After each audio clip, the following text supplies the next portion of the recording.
ఈ రైతాంగ సమస్యను పరిష్కరించడానికి కిషన్ రెడ్డి గారు దూతగా వ్యవహరించాల్సిన అవసరం ఉన్నది. మీరు మాట్లాడండి కిషన్ రెడ్డి గారు, నాకు బేసజాలు లేవు, నాకు పంతాలు పట్టింపులు లేవు, నేను మీ ఇంటికి వస్తా, మీతో మాట్లాడతా, మీరు నన్ను తీసుకెళ్ళండి మహారాష్ట్ర ముఖ్యమంత్రి దగ్గరికి. తక్షణమే ఈ ఆదిలాబాదు జిల్లా, కరీంనగర్ జిల్లా, నిజామాబాద్, మెదక్ వరకు ఈ గోదావరి జలాలను తరలించాలంటే తుమ్మిడిఎట్టు ప్రాజెక్టును పూర్తి చేయాలి. తుమ్మిడిఎట్టు ప్రాజెక్టును పూర్తి చేయాలి అని అంటే ఈనాడు ఆ ప్రాంతంలో ఉన్న ఒక 1500 ఎకరాల భూసేకరణకు మహారాష్ట్ర ప్రభుత్వం సహకరించాలి. నేను అడుగుతున్న కిషన్ రెడ్డి గారిని, ఆనాడు పోలవరం ప్రాజెక్టు నిర్మాణానికి ఆంధ్రప్రదేశ్కి అడ్డంకి అవుతుందంటే తెలంగాణలో ఉన్న ఖమ్మం జిల్లాలో ఉన్న 7 మండలాలని కాదు, లక్షలాది మంది తెలంగాణ బిడ్డల్ని ఆంధ్రప్రదేశ్కు అప్పచెప్పింది మీరు కాదా?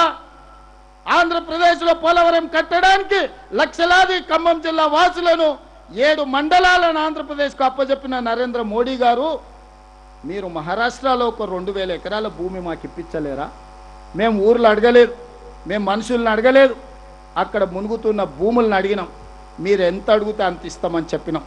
మీడియా మిత్రులకు కూడా నేను విజ్ఞప్తి చేస్తున్నా, ఆ భూసేకరణకు సంబంధించి ఎంత ఖర్చైనా మేము ఇస్తాం. మా రైతుల కోసం మేము ఎంత ఖర్చునైనా వెనకాడకుండా ఇస్తాం. కానీ 2000 ఎకరాల మహారాష్ట్ర భూమి ముంపును ఈరోజు మహారాష్ట్ర ప్రభుత్వం ఆమోదించదనే నెపంతో ఈరోజు తుమ్మిడిఎట్టి ప్రాజెక్టును కట్టనీయడం లేదు.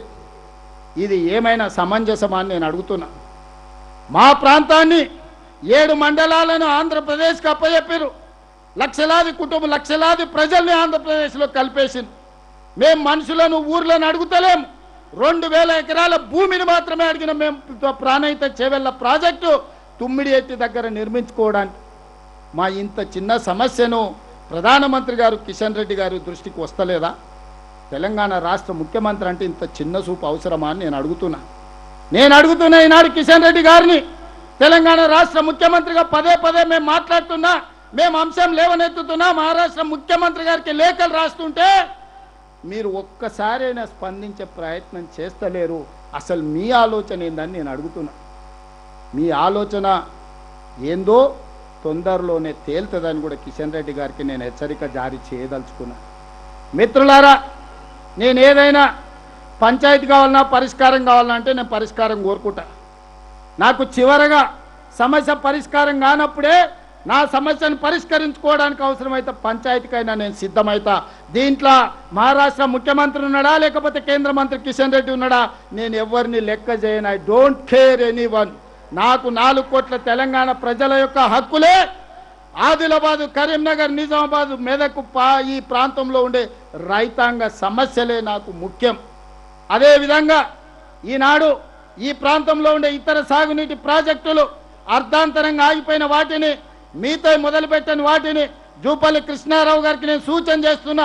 స్థానిక శాసనసభ్యులందరినీ మీరు కూడగట్టుకోండి, వాళ్ళని అడగండి. ఈ ప్రాజెక్టులకు అవసరమైన అనుమతులను, నిధులను ఇచ్చే బాధ్యత తెలంగాణ ప్రభుత్వం తీసుకుంటుంది. ప్రత్యేకంగా వాటి మీద దృష్టి పెడతా అని నేను చెప్తున్నా. అదేవిధంగా నిన్న మన మిత్రులు బస్సు యాత్ర చేసిరు, సంతోషం. రైతులు కష్టాలలో ఉన్నప్పుడు అండగా ఎవరైనా చేయొచ్చు, ప్రతిపక్షాల బాధ్యత అది. నేను అభినందిస్తున్నా. మీరు వికారాబాద్ నుంచి ఆదిలాబాద్ వరకు రైతులు కళ్ళాల్లో కష్టాలలో ఉంటే అండగా నిలబడ్డామని నాకు ఎలాంటి అభ్యంతరం లేదు. కానీ ఈనాడు ఇప్పటికే 62 లక్షల ఓట్లను క్వింటాలు మనం సేకరించినాం. దాదాపుగా ఇంకొక 10-15 లక్షలు వస్తాయంటున్నారు. వాటన్నిటిని కూడా సేకరిస్తాం. ఈరోజు తెలంగాణ రాష్ట్రం ఈ సీజన్లో 75 లక్షల క్వింటాల ఓట్లను సేకరించే ఆలోచనతో మేము ఉన్నాం. మరి 75 లక్షల ఓట్లను కేంద్ర ప్రభుత్వం కొనాలి. ప్రహ్లాద్ జోషి గారిని ఎన్నిసార్లు కలిసినా, పంజాబ్కి ఇచ్చినా, హర్యానాకి ఇచ్చినా, ఇతర రాష్ట్రాలకు ఇచ్చిన ప్రాధాన్యత తెలంగాణ రాష్ట్రానికి ఇవ్వడం లేదు. జూన్ 15 తారీఖు లోపల మా ఓట్ల సేకరణ కార్యక్రమం పూర్తి అవుతుంది.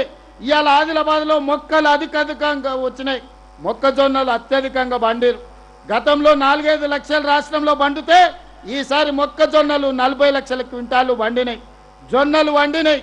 ఈరోజు పొద్దుతిరుగుడు పువ్వు పండింది. ఇవన్నీ రాష్ట్ర ప్రభుత్వం సేకరించింది. మరి కనీసం మద్దతు ధర ప్రకటించిన కేంద్ర ప్రభుత్వం మనం కొన్న వడ్లు మొత్తం కొనాలి, మనం కొన్న మక్కలు కొనాలి, మనం కొన్న జొన్నలు కొనాలి, మనం కొన్న పొత్తులు కొనాలి. ఇవి కొనకుండా మేము కనీస మద్దతు ధర ప్రకటించినామంటే ఎన్కొట్టుకో పెద్ద ఆయనే చెప్పిండు, సత్రంలో పెట్టే ఉచిత భోజనానికంట నెల్లూరు పెద్దారెడ్డి రికమెండేషన్ లెటర్ రాసిండంట. సత్రంలో పెట్టేదే ఉచిత భోజనం, దానికి నెల్లూరు పెద్దారెడ్డి రికమెండేషన్లు అవసరం లేదు. ఇవాళ కిషన్ రెడ్డి గారు కూడా గట్లనే మాట్లాడుతుండు. కేంద్ర మంత్రి అయ్యా మీరు కేంద్రం కొనుగోలు చేయాలి, కేంద్రం కొనుగోలు చేయకపోతే మేము కొనుగోలు చేసిన ఒట్లు, మక్కలు, జొన్నలు, పొద్దుతిరుగుడు, ఇత్తులు ఏడ బొయ్యాలని నేను అడుగుతున్నా.